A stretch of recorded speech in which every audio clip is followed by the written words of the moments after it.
आप सभी का स्वागत है आपके अपने YouTube चैनल जिम स्टडी में। आज के वीडियो में हम लोग पढ़ने वाले हैं क्लास 10th सोशल साइंस के ज्योग्राफी से आपका जल संसाधन से वेरी इंपॉर्टेंट एमसीक्यू क्वेश्चन करने वाले। ये सारे क्वेश्चन आपका वर्मा गेस्ट पेपर से है, बहुत ही इंपॉर्टेंट है ये गेस्ट पेपर, तो वीडियो को पूरा जरूर देखिएगा।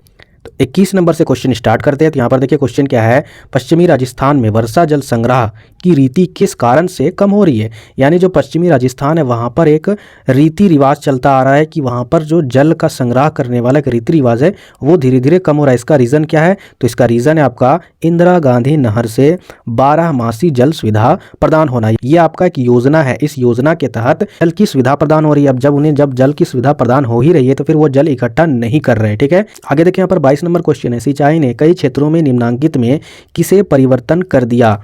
यानी सिंचाई से आखिर क्या परिवर्तन हो सकता है, क्या वन प्रतिरूप हो सकता है या मछली पालन हो सकता है। देखिए मछली तो सिंचाई से पालन नहीं होता है, ना ही जंगल का कोई रूपरेखा तैयार होता है, तो सीधा बात है फसल का रूपरेखा तैयार होता है सिंचाई से। यही यहाँ पर क्वेश्चन पूछा गया, तो यहाँ पर इसका उत्तर क्या होगा, फसल प्रतिरूप। चलिए आगे बढ़ते हैं। यहाँ पर 23 नंबर क्वेश्चन, प्रचुर मात्रा में जल उपलब्ध होने के बावजूद जल दुर्लभता कैसे होती है।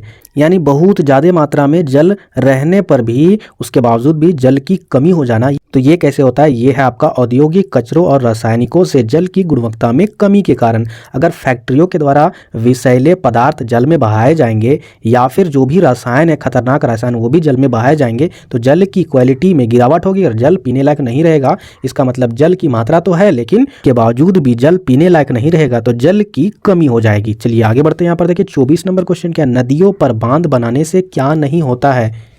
पहला आपका जलाशय की तली में तल छट का जमा हो जाना, दूसरा आपका जलीय जीवों के भोजन में कमी हो जाती है, तीसरा आपका वनस्पति और खेत जल में डूब जाते हैं, चौथा सूर्य ग्रहण होता है। अरे भाई, जब हम लोग किसी नदी में बांध बनाएंगे तो क्या उसमें सूर्य ग्रहण होता है, ये नहीं होता है। ठीक है, तो यही आपका इसका उत्तर होगा। चलिए आगे बढ़ते हैं। नेक्स्ट 25 नंबर, बहुउद्देशीय परियोजनाओं का कौन सा लाभ है, बाढ़ पर नियंत्रण, सिंचाई की सुविधा, जल विद्युत उत्पादन। ये क्वेश्चन अगर नहीं आएगा आपके बोर्ड एग्जाम में, मैं बता रहा हूँ, तो आप मेरे चैनल को सब्सक्राइब कर दीजिएगा। कमेंट बॉक्स में जरूर लिखिएगा कि ये क्वेश्चन नहीं आया। 100% ये क्वेश्चन आपके एग्जाम में छप गया है, आएगा तो आएगा। तो बहुउद्देशीय परियोजनाओं का क्या क्या लाभ होता है। बहुउद्देशीय परियोजना कहने का मतलब है बांध बनाना नदी में। ठीक है, तो बाढ़ पर नियंत्रण 100% होता है, क्योंकि बांध बनाया जाएगा तो बाढ़ कम आएगी, उसका नियंत्रण करा जाएगा। सिंचाई की सुविधा भी हो जाएगी, यहाँ जब पानी जमेगा, बांध बनेगा तो यहाँ से लोग पाइपलाइन के द्वारा सिंचाई करेंगे खेतों में। जल विद्युत उत्पादन या पानी से बिजली प्राप्त करना, ये भी होगा। यानी इसका उत्तर क्या होगा, इनमें से सभी। चलिए आगे देखते हैं। अन्य महत्वपूर्ण प्रश्न जो आपके एग्जाम में वन लाइनर क्वेश्चन के रूप में भी आ सकते हैं सब्जेक्टिव में, वो भी क्वेश्चन देख लेते हैं।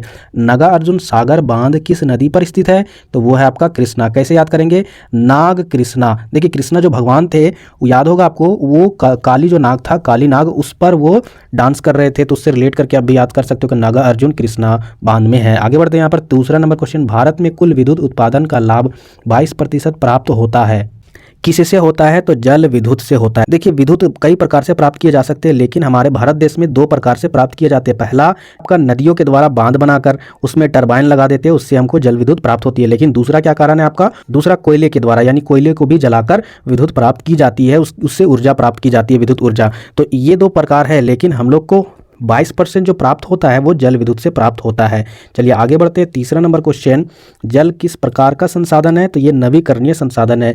चौथा नंबर, राजस्थान में छत वर्षा जल संग्रहण को क्या कहा जाता है, तो टांका कहा जाता है, याद रखिएगा। 5वां नंबर, विश्व में जल के कुल आयतन का कितना प्रतिशत भाग महासागरों में है। यानी पूरे धरती में जो जल है वो महासागर में है। हम लोग जानते हैं कि ये 1, 2, 3 हिस्सा जल ही है, एक हिस्सा आपका क्या है, पृथ्वी है।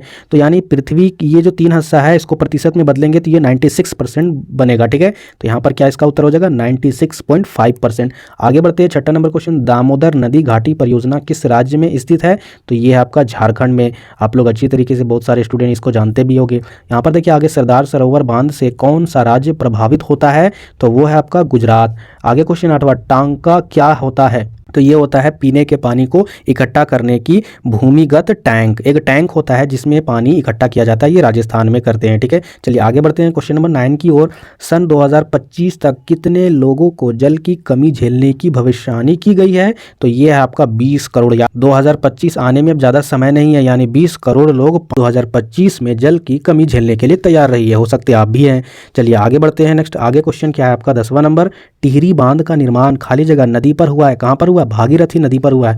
तो आगे बढ़ते हैं नेक्स्ट 11 नंबर क्वेश्चन, हीराकुंड बांध कहाँ पर है? महानदी पर है। आगे देखिए 12 नंबर क्वेश्चन, भाखड़ नागल बहुउद्देशीय परियोजनाओं का निर्माण कहाँ पर हुआ है? तो किस नदी पर हुआ है? ये है आपका सतलुज नदी, याद रखिएगा। भाखड़ा नागल बहुउद्देशीय योजना जो है वो कहाँ पर निर्माण हुआ है?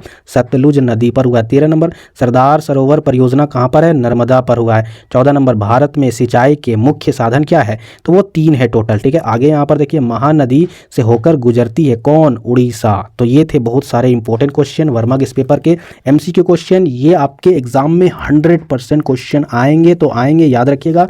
इसलिए वीडियो को लाइक जरूर कीजिएगा, साथ ही साथ जो भी नए व्यूवर नहीं अभी तक से चैनल को सब्सक्राइब कीजिए, चैनल को सब्सक्राइब जरूर कर लीजिएगा। आज की वीडियो में इतना ही, तब तक के लिए जय हिंद, जय झारखंड।